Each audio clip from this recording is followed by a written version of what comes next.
Condolences, New York, March 1885. The announcement in the paper states that Hector Bowen, better known as Prospero the Enchanter, entertainer and stage magician of great renown, died of heart failure in his home on the 15th of March. It goes on about his work and his legacy for some time. The age listed is erroneous, a detail few readers perceive. A short paragraph at the end of the obituary mentions that he is survived by a daughter of 17 years of age, a Miss Celia Bowen. This number is more accurate.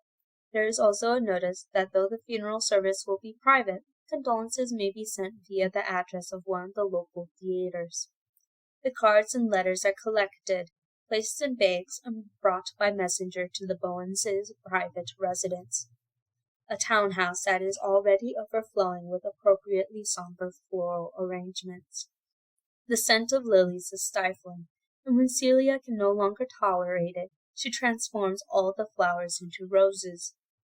Celia leaves the condolences piled on the dining-room table until they begin to overflow into the lounge. She does not want to deal with them, but she cannot bring herself to toss them away unread. When she is unable to avoid the matter further, she makes a pot of tea and begins to tackle the mountains of paper. She opens each piece of mail one by one and sorts them into piles. There are postmarks from around the globe. There are long, earnest letters filled with genuine despair. There are empty well-wishes and hollow praises of her father's talents. Many of them comment that the senders were unaware that the great Prospero had a daughter. Others remember her fondly, describing a delightful tiny girl that Celia herself does not recall being. A few include disturbingly worded marriage proposals. Those in particular, Celia crumples into balls, placing the crushed missives on her open palm one by one, and concentrating until they burst into flame, leaving nothing but cinders on her hand that she brushes away into nothingness. "I am already married," she remarks to the empty air, twisting the ring on her right hand that covers an old, distinctive scar. Amongst the letters and cards there is a plain gray envelope. Celia pulls it from the pile, slicing it open with a silver letter opener, ready to throw it on the pile with the rest.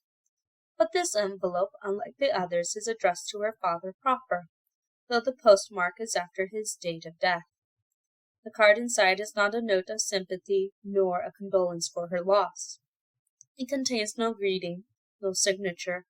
The handwritten words across the paper read, "Your move," and nothing more.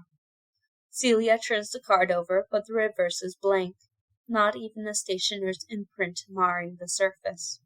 There is no return address upon the envelope. She reads the two words on the gray paper several times.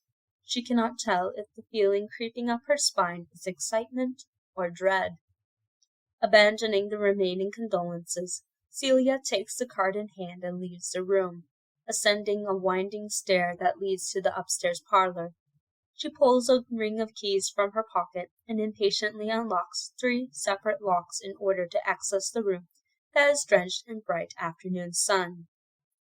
"What is this about?" Celia says, holding the card out in front of her as she enters. The figure hovering by the window turns. Where the sunlight hits him, he is all but invisible. Part of his shoulder appears to be missing. The top of his head vanishes in a flutter of sun-caught dust. The rest of him is transparent like a reflection in glass. What is left of Hector Bowen reads the note and laughs delightedly.